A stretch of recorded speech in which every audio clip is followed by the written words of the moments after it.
नमस्कार, हमर छत्तीसगढ़ देख रहे हैं आप। मैं हूं आपके साथ सपना दीपक मदेशिया। बुलेटिन का आगाज करेंगे। राजनांद गांव के डोंगर गांव थाना क्षेत्र में प्राइवेट स्कूल की शिक्षिका का दिन दहाड़े अपहरण कर पेट्रोल डालकर जिंदा जलाने का प्रयास करने वाले सभी आरोपियों को पुलिस ने धर दबोचा है। आपको बता दें कि मामला 3 दिन पहले का है। डोंगर गांव थाना क्षेत्र अंतर्गत प्राइवेट स्कूल की शिक्षिका का अपहरण कर उसे जिंदा जलाने का प्रयास करने वाले सनकी आशिक सहित उनके सहयोगी को पुलिस ने गिरफ्तार किया है। एडिशनल एसपी ने प्रेस वार्ता कर इस मामले की जानकारी साझा की।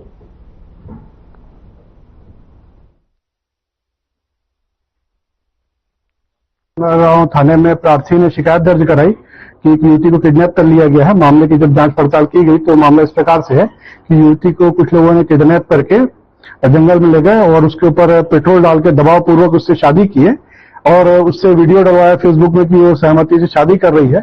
उसके बाद दबाव बढ़ने पर उन्होंने पीड़िता को जो है उसके रिश्तेदार के यहाँ छोड़ दिया। इसमें मामले की गंभीरता को देखते हुए इसमें विभिन्न पुलिस टीमें लगाई गई, साइबर की टीम लगाई गई। 2 आरोपियों को तत्काल इसमें घटना के बाद गिरफ्तार कर लिया गया था, रोशन निषाद और तामेश्वर निषाद। और इसका जो मुख्य आरोपी है अनूप चंद्राकर, वो मौके से फरार हो गया था और इधर विभिन्न जगहों पर लुक छिप रहा था। इसकी सूचना प्राप्त हुई कि ये दिल्ली की ओर जा रहा है तो तत्काल यहां से टीम दिल्ली भेजी गई। इसके अलावा दिल्ली पुलिस से भी संपर्क किया गया और इस तरीके से इसको दिल्ली में गिरफ्तार कर लिया गया। वर्तमान में इस पर बीएनएस की विभिन्न धाराएं लगाई गई, गंभीर धाराएं, और इसको न्यायिक रिमांड पे भेजा जा रहा है। सर, इसमें कोई महिला का भी इन्वॉल्वमेंट है सुनने में ऐसा आया था, जरूरी अभी मामला विवेचना में है, तो जो जैसी चीजें आएंगी उस पर आगे उस प्रकार की कार्रवाई की जाएगी।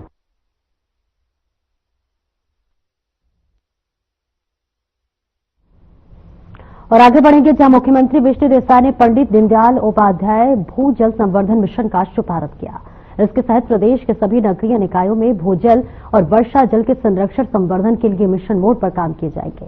साथ ही सीएम साय ने राज्य के 9 नगरीय निकायों में सेवाकाल के दौरान दिवंगत 18 कर्मचारियों के परिजनों को अनुकंपा नियुक्ति पत्र भी सौंपा। कार्यक्रम में उप मुख्यमंत्री अरुण साव, जल संसाधन और रायपुर जिले के प्रभारी मंत्री केदार कश्यप सहित कई मंत्री विशिष्ट अतिथि के रूप में शुभारंभ कार्यक्रम में शामिल हुए।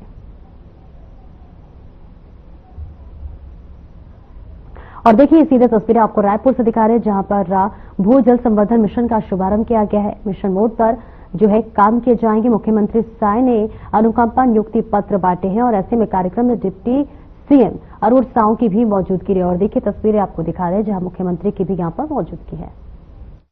राजधानी रायपुर में और पंडित दीनदयाल उपाध्याय परिसर में शहरी विकास मंत्रालय द्वारा आयोजित भूजल संवर्धन मिशन शहरी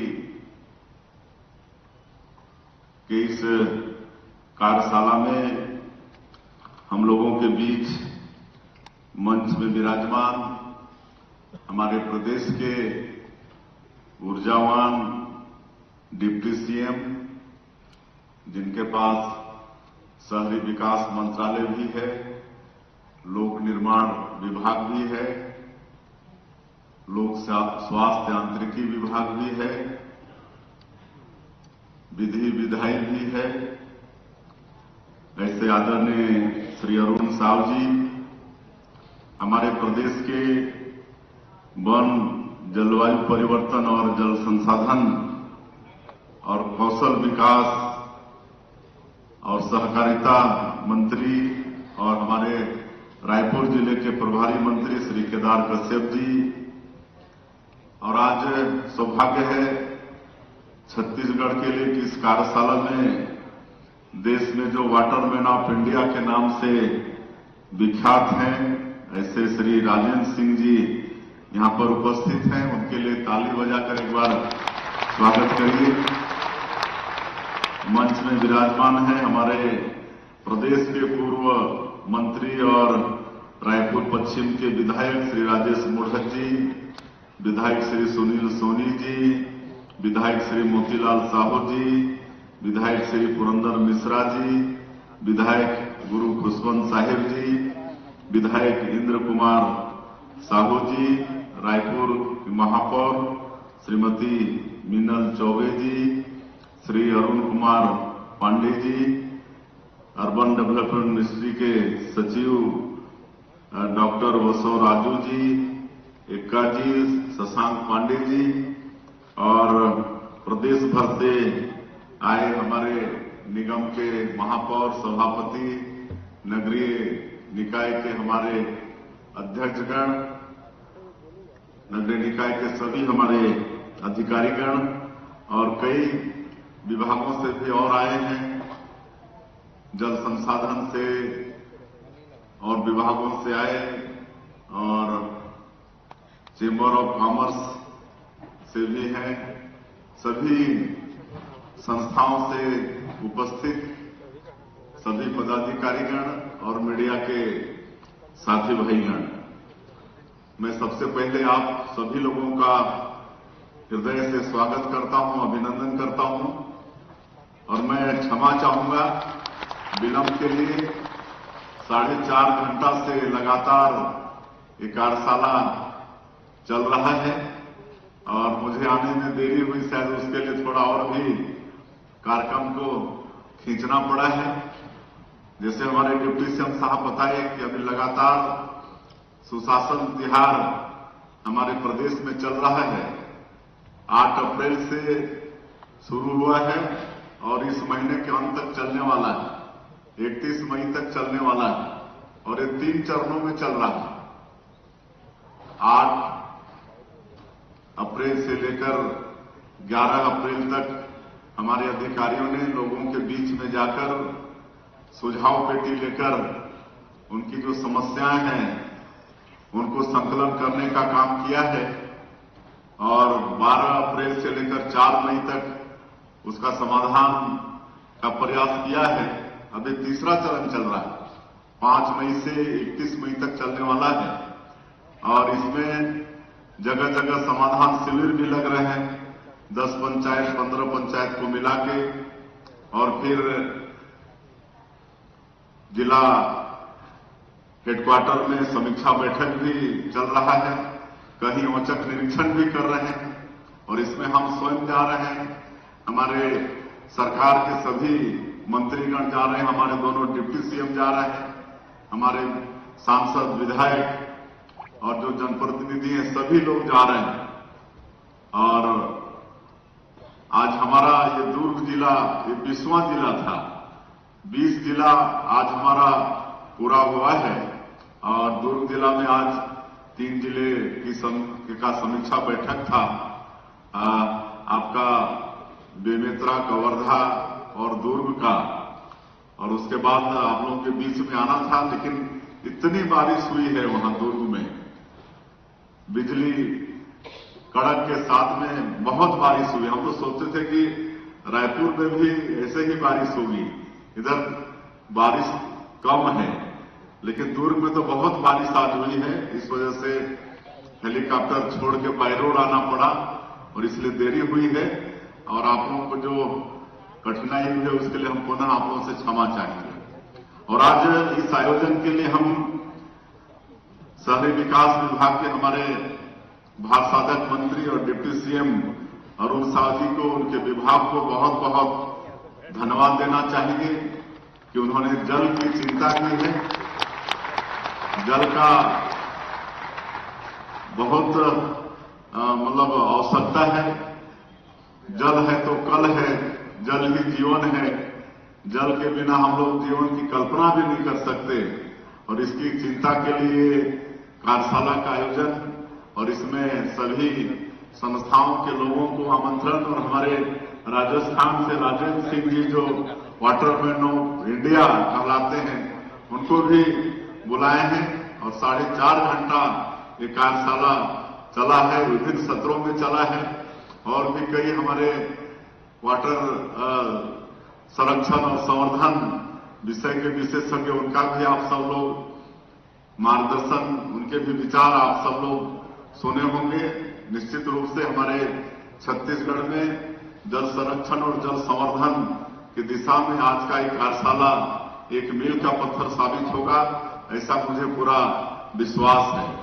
और आज एक ये मार्गदर्शिका भी प्रकाशित किए हैं, ये निश्चित रूप से लोगों के हाथ में रहेगा। तो इसमें भी कई महत्वपूर्ण जानकारियां हैं और आज के इस अवसर में जो शहरी विकास मंत्रालय में कई वर्षों तक सेवा दिए, उनका आकस्मिक निधन हुआ तो उनके उत्तराधिकारियों को भी आज अनुकंपा नियुक्ति का पत्र दिए हैं। ऐसे 99 हमारे भाई बहन जिनको नियुक्ति पत्र दिए हैं, उनको भी हम बहुत बहुत बधाई और शुभकामनाएं देना चाहेंगे।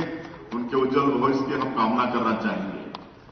आज जहां तक जल का मामला है, जल संरक्षण के विभिन्न उपाय हो रहे हैं। अभी कुछ दिन पहले ही हमारा जो पंचायत विभाग है, पंचायत और ग्रामीण विकास विभाग, वो लोग भी एक योजना चला रहे हैं, मोर गांव मोर पानी। और इसमें भी पंचायत के लोग और भी जो संस्थाएं हैं, अभियान के रूप में, मतलब एक ही है मकसद, ये शहरी क्षेत्र है और ग्रामीण क्षेत्र है, लेकिन दोनों का आशय है जल संरक्षण और जल संवर्धन। ये जल को कैसे बचाना है। आज बारिश होती है, बारिश का पानी बह के चला जाता है, उसको कैसे रोकना है, कैसे वाटर कंजर्वेशन करना है, सब सारी बात मेरे को दोहराने की आवश्यकता नहीं है। 4.5 घंटे के कार्यशाला में हमारे विशेषज्ञ निश्चित रूप से उन बातों को रखे होंगे, लेकिन कई उपाय हो रहे हैं। आज 75 साल हमारे आजादी को हुए तो हम लोग अमृत महोत्सव मना रहे हैं। तो हमारे आदरणीय प्रधानमंत्री जी अमृत सरोवर की भी कल्पना करके आज हर जिले में, ब्लॉक में, पंचायत में अमृत सरोवर का भी निर्माण कर रहे हैं। ये भी जल संवर्धन, जल संरक्षण की दिशा में एक अच्छा काम है और हमारा प्रदेश आगे से भी करता रहा है। लेकिन विशेषकर शहरों में पानी की और ज्यादा आवश्यकता होती है और आज की इस कार्यशाला में उस विषय पर लंबी चर्चा हुई है। कैसे यहाँ पर वेस्ट पानी होता है, उसका भी कैसे उपयोग हो, उसको फिल्टर करके, सब सारे विषयों पर मैं उसको दोहराना नहीं चाहूंगा। सभी विषयों पर चर्चा होगी। कुल मिला के आज का ये जो कार्यशाला है बहुत ही फायदेमंद रहेगा। आज हम लगातार सुशासन बिहार में जा रहे हैं तो मतलब हमारे जो हैंड पंप्स हैं वो सूखते जा रहे हैं, वाटर लेवल डाउन होते जा रहे हैं। पहले की जो हमारी मशीन थी वो 300 फीट से ज्यादा गहरा खोद नहीं पाती थी और 300 फीट के अंदर ही पूरे प्रदेश में हमारा हैंडपंप वो सक्सेस रहता था। लेकिन आजकल मई और जून में सब ड्राई हो जा रहा है और उसके बाद आज दूसरी मशीन आ गई है जो 700-800 फीट तक भी मतलब खोद पा रही है। लेकिन वहां भी कई जगह वहां भी खाली मतलब क्या बोलना चाहिए, वो धुआं ही निकल रहा है, पानी नहीं निकल रहा है। हमको पता चल रहा है सुशासन की हाथ में जा रहे हैं। 700-800 फीट तक किसी क्षेत्र में मतलब बोरवेल कर रहे हैं, खुदाई कर रहे हैं, लेकिन तब भी पानी नहीं निकल रहा है। तो ये सब निश्चित रूप से हम लोग के लिए चिंता का विषय है और अगर अभी हम लोग सचेत नहीं होंगे, अभी सावधान नहीं होंगे तो आगे चल के हम लोगों को पीने की पानी की भी मुश्किल में पड़ना पड़ेगा। तो निश्चित रूप से सब चिंता हो रही है सरकार की तरफ से, हमारे विभाग के तरफ से, और हमको पूरा विश्वास है कि हम लोग इसमें सफल भी होंगे। जगह जगह बांध वगैरह भी हम लोग बना रहे हैं। हम जहां से 20 साल जहां के लोगों ने हमको सांसद बनाया रायगढ़, आज वहां भी पानी पीने की वहां के हमारे महापौर जी आए हैं, जीवर्धन चौहान जी, चाय बेचने वाले, चाय बेचने वाला प्रधान। और वह छत्तीसगढ़ के मुख्यमंत्री विष्णुदेव साय दुर्ग जिले के ग्राम पंचायत मोरपुंदा पहुंचे। इस दौरान वहां समाधान शिविर लगा हुआ था। आपको बता दें, मुख्यमंत्री विष्णुदेव साय के आगमन पर भीषण गर्मी के बावजूद भी सैकड़ों की संख्या में क्षेत्र की महिलाओं और पुरुषों ने शिरकत की। रिपोर्ट देखिए।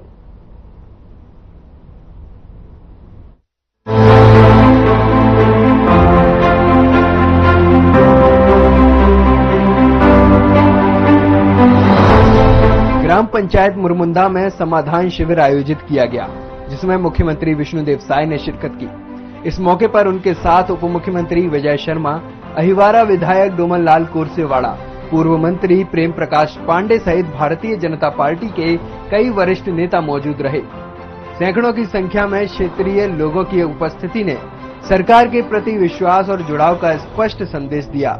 वहीं मुख्यमंत्री विष्णुदेव साय ने जनता को संबोधित भी किया। मुख्यमंत्री ने मंच से जनता को संबोधित करते हुए कहा कि छत्तीसगढ़ में डबल इंजन की सरकार बनने के बाद से विकास कार्यों में तेजी आई है। उन्होंने बताया कि गरीबों को प्रधानमंत्री आवास योजना के तहत लाभ दिया जा रहा है और सरकार की प्राथमिकता ये सुनिश्चित करना है कि हर जरूरतमंद तक योजना का लाभ पहुंचे। मुख्यमंत्री ने ये भी कहा कि पूरे प्रदेश में सुशासन त्योहार चलाया जा रहा है, जो अब तीसरे चरण में पहुंच चुका है। इसका मुख्य उद्देश्य जनता की समस्याओं का मौके पर ही समाधान करना और सरकार के कामकाज का फीडबैक सीधे लोगों से लेना है। छत्तीसगढ़ की जनता के सामने में रखे रहे और अभी ये 1.5 साल में का हम करे हन लाभ मन तक पहुंचा था ना अपन के लाभ मिलत थे कि नहीं मिलत थे हमन आज पता करत हन। और आज पूरा सरकार आपन के गांव में आपन के बीच में जाते, पूरा शासन प्रशासन सब आपन के बीच में जाते। आज भी हमारे डिप्टी सीएम से लेकर विधायक, हमारे सीएस, हमारे सचिव सब आई ने, कलेक्टर एसपी सब आई ने। और आज कलेक्टर साहब यहाँ अपन रिपोर्ट कार्ड प्रस्तुत करी ने कि आप बन के आज के जो मुरमुंदा के समाधान शिविर है इनमें कुल 2630 आवेदन आए रही से और 75 शिकायत आई रही से। तो इस तरह से एक जो समाधान हुई से 2630 में 2539 के समाधान होगी से। तो इस तरह से बहुत कम शिकायत के भी समाधान हुई से 75 में से खाली 4 बाकी से। ये अभी आप सबके सामने में हमारे दुर्ग जिला के कलेक्टर अभिजीत सिंह पूरा रिपोर्ट रखी है। मुख्यमंत्री विष्णुदेव साय ने अपनी कई नीतियों और योजनाओं के बारे में जानकारी दी। उन्होंने बताया कि उनकी सरकार की नीतियां और योजनाएं धरातल पर लागू हो रही हैं और आम जनता संतुष्ट है। रिपोर्ट कार्ड जनता के बीच रखा जा रहा है ताकि पारदर्शिता बनी रहे। एसीबी और ईओडब्ल्यू की कार्यप्रणाली पर मुख्यमंत्री ने स्पष्ट किया कि जांच एजेंसियां स्वतंत्र रूप से अपना कार्य कर रही हैं और जिनके खिलाफ शिकायतें हैं उनके खिलाफ जांच जारी है। दोषी पाए जाने वालों पर सख्त कार्रवाई की जाएगी। कांग्रेस के लगाए गए मनरेगा में कटौती के आरोपों पर मुख्यमंत्री ने प्रतिक्रिया देते हुए कहा कि कांग्रेस को झूठ बोलने में महारत हासिल है। हाँ, अभी पूरे प्रदेश में सुशासन त्योहार चल रहा है और ये 3 चरणों में चल रहा है। 2 चरण समाप्त हो चुका है, तीसरा चरण चल रहा है 5 मई से। और ये तीसरे चरण में जगह जगह समाधान शिविर का आयोजन कर रहे हैं, जिसमें हमारे अधिकारी जो उस क्लस्टर में जितनी समस्या आई है और उसमें क्या प्रगति है वो सबका रिपोर्ट कार्ड जनता के सामने में रख रहे हैं। और हम स्वयं और हमारे दोनों डिप्टी सीएम, हमारे मंत्रीगण, हमारे सांसद विधायकगण इस तृतीय चरण में कहीं भी औचक निरीक्षण भी कर रहे हैं, समाधान शिविर भी अटेंड कर रहे हैं। और इस सुशासन त्योहार का उद्देश्य ये है कि हम लोग जो जनता की सेवा कर रहे हैं 1.5 सालों से, वो सेवा कहाँ तक लोगों तक पहुंच पा रहा है, इसका फीडबैक लेना इस सुशासन त्योहार का उद्देश्य है। और लगातार हम सब लोग जा रहे हैं। मैं भी, मेरा शायद 19 या 20 जिला का आज ये दौरा हो रहा है और उसमें हम लगातार औचक भी निरीक्षण करके लोगों से मुलाकात की है, समाधान शिविर में भी मिले हैं। तो जनता संतुष्ट है हमारे कामों से, मतलब अच्छा काम हो रहा है। सरकार की जो योजनाएं हैं उसका लाभ भी लोगों को मिल रहा है। एसीबी का रेट चल रहा है, जमानत भी हो जा रहा है कई लोगों का। एसीबी के रेट पर क्या कहते हैं? अब देखिए, सब जांच एजेंसियां हैं और अपना काम वो कर रही हैं, अपना काम कर रही हैं। जिनके ऊपर भी शिकायत किसी बात को लेकर है तो उसकी मतलब वो लोग जांच कर रहे हैं और दोषी पाए जाने पर उनको दंडित करने का काम भी वो लोग करेंगे। कांग्रेस कह रही है मनरेगा प्रदेश में खत्म होगा। अब वो लोग तो झूठ बोलने में महारत हासिल है उनको। ऐसा झूठ बोलते हैं कि मतलब ऐसा लगता है उनके चेहरे में थोड़ा सिकन भी नहीं आता है। मतलब पीएचडी है वो लोग झूठ बोलने में। बहरहाल मुख्यमंत्री विष्णुदेव साय ने तो कांग्रेस के हर प्रकार के आरोपों पर कटाक्ष किया। उन्होंने कहा कि कांग्रेस के नेता इतने सहजता से झूठ बोलते हैं कि उनके चेहरे पर शिकन तक नहीं आती, मानो उन्हें झूठ बोलने में पीएचडी मिली हो। वहीं मुख्यमंत्री विष्णुदेव साय को सुनने के लिए सैकड़ों की संख्या में लोग उपस्थित रहे। Bureau report.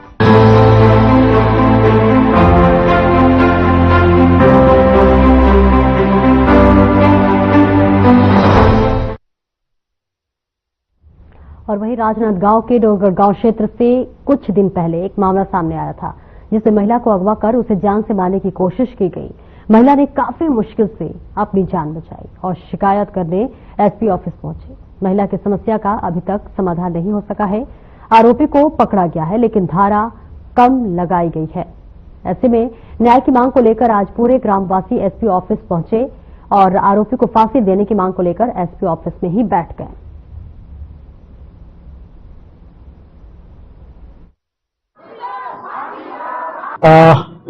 डोंगरगांव किडनैपिंग का मामला है, जिसमें पीड़ित जन आए हुए हैं। उनकी मांग है कि आरोपी को अधिक से अधिक सजा मिले, तो उसके बारे में उनको आश्वासन दिया गया है कि आरोपी गिरफ्तार है। सभी आरोपी गिरफ्तार कर लिए गए हैं। उनके ऊपर गंभीरतम धाराओं पे केस दर्ज है और उनके ऊपर मजबूत साक्ष्य भी इकट्ठा किया जा रहा है ताकि उनको अधिक से अधिक सजा दिलाई जा सके। राजनीतिक दबाव के चलते उनको सख्त पैदा हो रहा है कि कहीं नहीं, ऐसा कोई दबाव पुलिस के ऊपर कोई नहीं है, किसी प्रकार का दबाव पुलिस पे नहीं है।